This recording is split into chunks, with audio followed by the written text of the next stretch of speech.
less than 0.2% of the population account for over 20% of the world's billionaires. It's not luck. The Jewish community follows a time-tested blueprint for preserving generational wealth. While others work only to lose, they follow a system to preserve. This video unlocks 5 of their core financial secrets that build freedom and legacy. Pay close attention because the very first one could forever change how you see money and your future. Principle 1. Ownership mindset. Not possession, but purpose. In America, we're taught a simple story. A big house, a luxury car, the latest gadgets. That means you've made it. These are our symbols of success. But what if those symbols are actually chains? For the Jewish community, one of the most resilient in the world, wealth is viewed completely differently. It's not the destination. Possessions are not the goal. They are simply tools to serve a much greater purpose. Your wealth doesn't define you. It supports you. This powerful wealth mindset wasn't born from comfort. It was forged in crisis. As a people who've been exiled and stripped of their property countless times, they learned a hard truth. The only thing no one can ever take from you is what's inside your head, your knowledge, your skills, and your values. This is why, instead of chasing material things, they invest in what cannot be stolen. You see it in how they raise their children. A computer can be lost, a house can be sold, but if you know how to learn and think for yourself, you will never truly be poor. For them, education isn't about a degree, it's about survival, growth, and true financial freedom. Think about the financial shocks we've all lived through: recessions, layoffs, market crashes. These events can be devastating, especially if your sense of security is tied to fragile assets like home values or stocks. But those who invest in their own abilities, their recession-proof skills, bounce back faster. They understand that real wealth isn't what you own. It's your ability to create value no matter where you are or what the economy is doing. So let me ask you, if you're in your 40s, 50s, or 60s, look at the things you've accumulated. Are they tools that serve you, or are they burdens that you serve? When you see wealth as a tool, everything changes. You stop spending to impress others. The pressure to buy a bigger house or a newer car disappears. This is how you break free from the trap of consumerism. Instead, you start investing in yourself, learning a new skill, building a side business, or nurturing relationships that expand your world. And here's what might surprise you most. Many highly successful Jewish individuals practice a form of simple living. They might have millions in the bank, but drive an old car or live in a modest home. Why? Because they understand that freedom isn't about how much you own, it's about not being controlled by it. You own your things, they don't own you. This mindset brings a profound sense of peace. When you're not constantly chasing status, you feel lighter. You have the mental space to focus on what truly builds a happy life: your family, your health, and your personal growth. This is the foundation of financial resilience and generational wealth. So take a moment today, look at what you own, and ask yourself that one powerful question: is this serving my life, or am I serving it? The answer will be the first step toward true freedom. And in our next video, we'll uncover another core principle, one so simple yet so powerful that it's why this community rarely makes devastating financial mistakes. Once you understand it, you'll never look at money the same way again. Principle 2. Live below your means. Money can't replace intelligence. If you've ever thought that the wealthy live lavishly, spend recklessly, and use designer brands as a badge of success, the Jewish community might surprise you. Despite being one of the wealthiest communities in the world, they are famously frugal, modest, even cautious in their spending. Not because they lack money, but because they understand a critical truth: money can never replace intelligence. In Jewish culture, spending is not a symbol of success. They don't spend to impress. They don't buy to look accomplished. Instead, they live by a clear principle: spend less than you make. Regardless of how high their income may be, they maintain the habit of living beneath it. This gives them a meaningful surplus, not for wasteful pleasures, but to invest when opportunity knocks. Now, consider this. While many middle-aged Americans are drowning in debt, mortgages, car loans, credit cards, Jewish families tend to avoid bad debt altogether. They don't shop emotionally. They don't become slaves to things they don't truly need. What sets them apart isn't how much they earn. It's how well they preserve what they earn. Modern consumer culture tells us that if you have money, you should show it. Bigger homes, newer cars, flashier vacations. But this lifestyle often leads to financial anxiety, a sense of always falling behind, and the paradox of never feeling wealthy, even with a decent income. The Jewish mindset is the opposite. They spend based on value, not image. They buy what is necessary, not what draws envy. To them, wisdom outweighs appearances. A person who understands the value of money doesn't use it to build a facade. They use it to build a foundation. This habit of living below their means gives them one huge advantage. They're ready to invest when others can't. When markets crash, when asset prices drop, Jewish families are often the ones who can step in and buy. Not because they predict perfectly, but because they are prepared. They aren't cash-strapped by frivolous spending. They don't need to panic sell when times get tough. This is especially relevant for those in midlife. In your 40s and 50s, you're thinking more about retirement, health, and your children's future. It's also when financial decisions become far more sensitive. One spending mistake could cost you 10 extra years of work. A single consumer loan could rob you of the chance to invest in something truly valuable. For the Jewish community, frugality doesn't mean deprivation. They enjoy life, but with purpose. They choose quality over brand names, meaningful experiences over peer pressure. They know a beautiful life isn't about what you wear. It's about the peace of mind you carry inside. And that peace nurtures happiness, strengthens mental well-being, and deepens family relationships. You might find it hard to believe, but one of the wealthiest communities in the world practices this humble habit, tracking every expense daily. Many Jewish families maintain this, not out of stinginess, but as a daily reminder. Money is a limited resource, and you are responsible for every dollar that leaves your hand.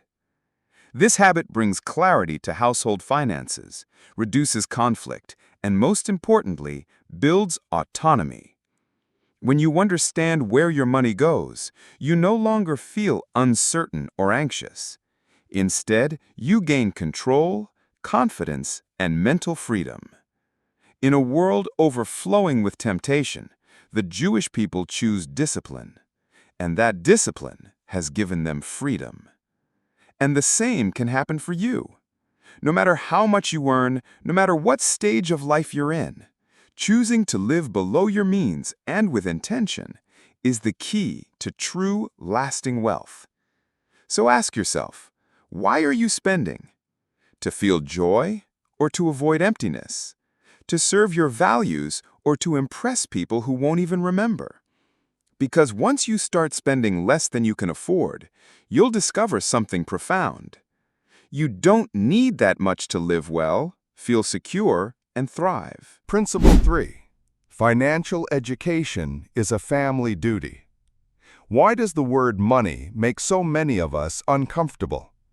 In most homes, it's the elephant in the room, a topic locked behind closed doors. We avoid it with our parents, our partners, and especially our children, fearing judgment, conflict, or shame. But what if I told you this silence is the very thing setting our families up for financial failure? What if the fear of talking about money is more dangerous than any market crash? There is a culture that has turned this universal problem on its head for generations. In Jewish families, money isn't a taboo. It's a fundamental life skill, as crucial as reading or writing. It's something to be talked about, taught, and mastered together. And their secret isn't some complex financial formula. It's something far more powerful, something any family can learn. So how do they do it? It starts younger than you think. From their earliest years, Jewish children learn about money not through boring lectures, but through tangible, real-world practice. Imagine this. A child receives their allowance and is taught to divide it into 3 clear jars. One for spending, to learn the joy of a well-earned treat. One for saving, to understand the power of patience and planning. And one for charity, or tzedakah, to learn that money's greatest purpose is to make a difference. This isn't forced. It's a gentle, intentional framework. It teaches them to resist impulse buys, to weigh wants versus needs, and to build a mindset of financial independence before they even hit their teens. Jewish parents believe a powerful truth. Teaching a child about money doesn't create a materialistic adult. Instead, it does the exact opposite. It instills the value of hard work. It builds discipline against endless desire. It empowers them to stand on their own 2 feet so they never have to drown in debt or depend on others for survival. But the teaching doesn't stop with words. It's anchored in action. Children are powerful observers.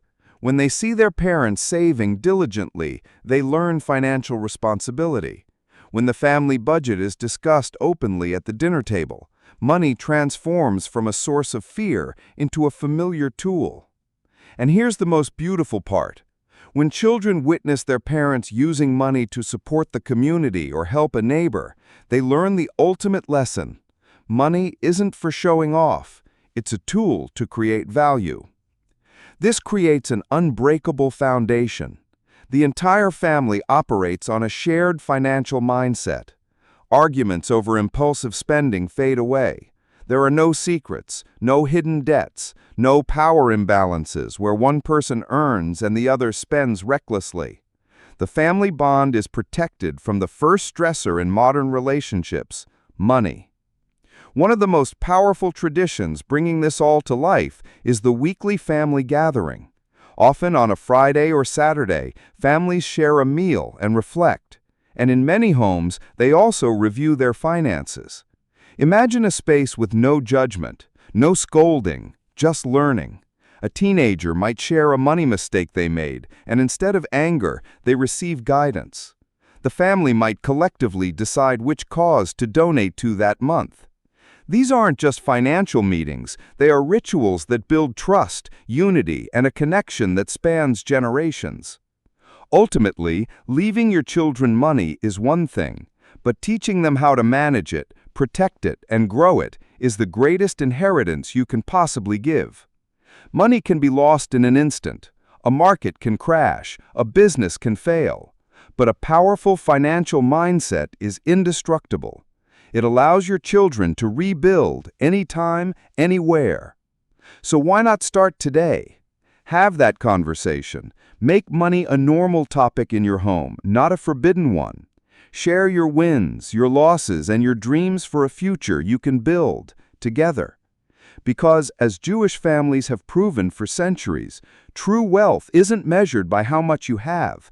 It's measured by a family that knows how to protect it together. But managing wealth is only half the story. Creating it is the other. And in our next video, we'll uncover a core principle of Jewish financial resilience, why they almost never rely on a single source of income, and how they build multiple streams of security no matter what life throws at them. Stay tuned. Principle 4. Always have multiple streams of income. What if everything you've built, your career, your home, your security, rested on a single fragile pillar? For most people, that pillar is their paycheck, and one bad day, one layoff, one crisis can bring it all crashing down. But what if there was another way, a time-tested strategy for building a financial fortress, a secret that has helped one community not just survive, but thrive through centuries of uncertainty. This is the financial wisdom of the Jewish people. Let's be honest, relying on one job feels incredibly risky, especially after 40. You feel the constant pressure. What if you're laid off? What if the economy tanks? That anxiety is real. This video will show you how to dismantle that fear. We're not talking about greed, we're talking about a survival strategy. We'll break down the exact mindset and practical steps to create multiple income streams, ensuring your family's peace of mind no matter what tomorrow brings. The reward? True financial freedom. This powerful strategy wasn't invented in a business school. It was forged in crisis. Historically, Jewish communities faced unimaginable instability, expulsions, asset seizures, and being barred from professions. To survive, they had no choice but to learn to earn from multiple directions. A single door could always be slammed shut, so they built more doors. This habit, passed down through generations, became their legacy of financial resilience. It's why you'll see a doctor who also owns shares in a shop, or a teacher who quietly earns passive income from a rental property. So how do you apply this investment strategy? The core principle is simple. Never put all your eggs in one basket. But the mindset is key. It starts with rejecting get-rich-quick schemes and focusing on stability. Even when your main job is secure, you start building your second stream. Start small, but start now. Step 1. Find your hidden income. Look at your assets, skills, or time. Could you rent out a spare room? Can you turn a hobby into a small online store, your perfect side hustle? Could you invest a small, consistent amount into a fund for dividend investing that pays you just for owning it?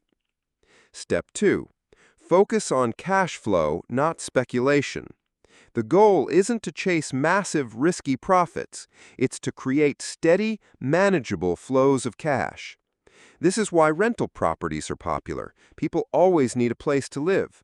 These assets work for you, generating income without trading all your time. Imagine you're 50 and your company announces downsizing. If your paycheck is your only source of income, panic sets in. You might have to sell your home or rack up debt. Now imagine the same scenario, but you have an extra $1,000 coming in every month from a rental and some dividends. The panic disappears. You have breathing room. You have control. You're not making decisions from a place of fear. That is the power of a financial safety net. It's the hidden cash flow that gives you unshakable financial security. Financial freedom isn't about one giant paycheck. It's built from several small, steady streams that together create a foundation that cannot be shaken. This is how Jewish families build resilience, protecting themselves from recessions and personal crises long before they ever arrive. Don't wait for the storm to hit. Ask yourself today, what is one small thing I can do to start my second income stream? It could be opening an investment account or researching how to rent your spare space. Start small, start consistently, and build the future that gives you peace of mind no matter what comes next. Principle 5. Lifelong learning. True wealth is in the mind, not the wallet. Have you ever wondered, how do Jewish people preserve their wealth across generations, even as the world rapidly changes? The secret isn't in the assets they hold. It's not in their stocks, real estate, or cash flow. It lies in something far simpler, a reading desk. For the Jewish community, learning isn't a duty, it's a way of life. They believe that education doesn't stop after school. It continues throughout a lifetime as a never-ending journey of self-development. In every Jewish household, you're more likely to find a bookshelf than a flat-screen TV. Children are encouraged to read from a very young age. Adults constantly update their knowledge, follow trends, and acquire new skills.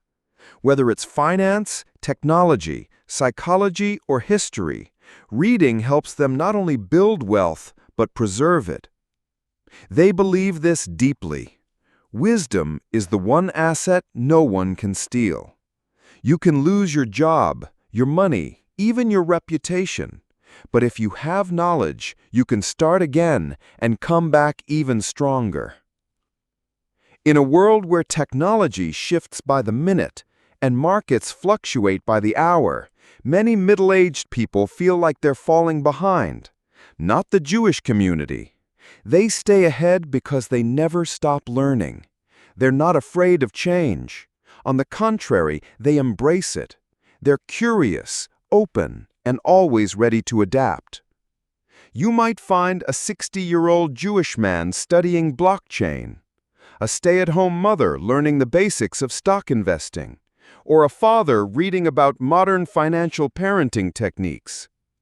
No one believes they've learned enough. No one thinks aging means stopping. And here's the surprising part. They don't learn for degrees.